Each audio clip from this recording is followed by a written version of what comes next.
तीसरा सवाल दिया है, एक जूस बेचने वाला अपने ग्राहकों को आकृति में, जैसे आकृति दिख रही है, आकृति में दर्शाए गिलास से जूस देता था। बेलनाकार ग्लास का आंतरिक व्यास, बेलनाकार ग्लास का आंतरिक व्यास 5 सेंटीमीटर था, परंतु गिलास के निचले आधार में एक उभरा हुआ अर्धगोला था। उभरा हुआ अर्धगोलाकार भाग है उसमें, जिससे गिलास की धारिता कम हो जाती है। धारिता क्या हो जाती है? कम।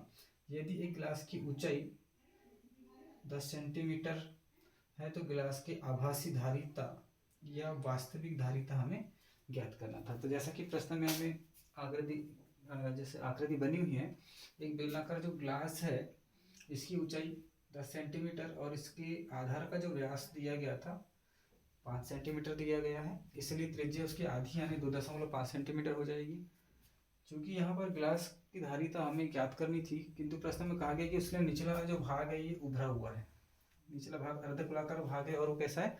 उभरा हुआ है। तो हमें वास्तविक धारिता और आभासी धारिता ज्ञात करनी है। तो सबसे पहले गिलास का जो आंतरिक व्यास दिया गया था 5 सेंटीमीटर, त्रिज्या निकाल ली हमने आधा, 2.5 सेंटीमीटर त्रिज्या हो गई, और गिलास की जो ऊंचाई दी गई है 10 सेंटीमीटर। इस प्रकार हमने यहाँ से सबसे पहले क्या निकाल लिया? गिलास की आभासी धारिता, यानी पूरे गिलास, जो कि बेलनाकार है तो हमने बेलन के आयतन का सूत्र लगा दिया, पाई आर स्क्वायर एच। पाई का मान 3.14, आर का वर्ग यानी 2.5 का वर्ग, एच का मान 10, 2.5 का वर्ग हो गया 6.25, और इन तीनों का गुणा कर लिए तो हमारे पास में आभासी धारिता आ गई 196.25 घन सेंटीमीटर। क्योंकि हमें पता है कि गिलास के निचले आधार में क्या है? एक उभरा हुआ अर्धगोलाकार भाग है।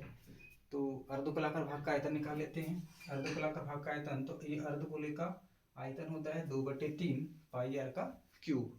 यहाँ से 2/3, पाई का मान 3.14, आर का क्यूब 2.5 पर 3 के घात, यहाँ 3 बार लिख दिए और इन तीनों का हमने गुणा कर लिए तो हमारे पास में इसकी जो आभासी धारिता है वो आ गई।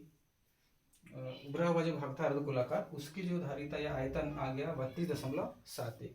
तो हमने ग्लास की वास्तविक धारिता बराबर जो आभासी धारिता थी उसमें से जो अर्धगोलाकार भाग जो कि उठा हुआ था उसे घटा देंगे तो ये आ जाएगी वास्तविक धारिता 163.54 घन सेंटीमीटर।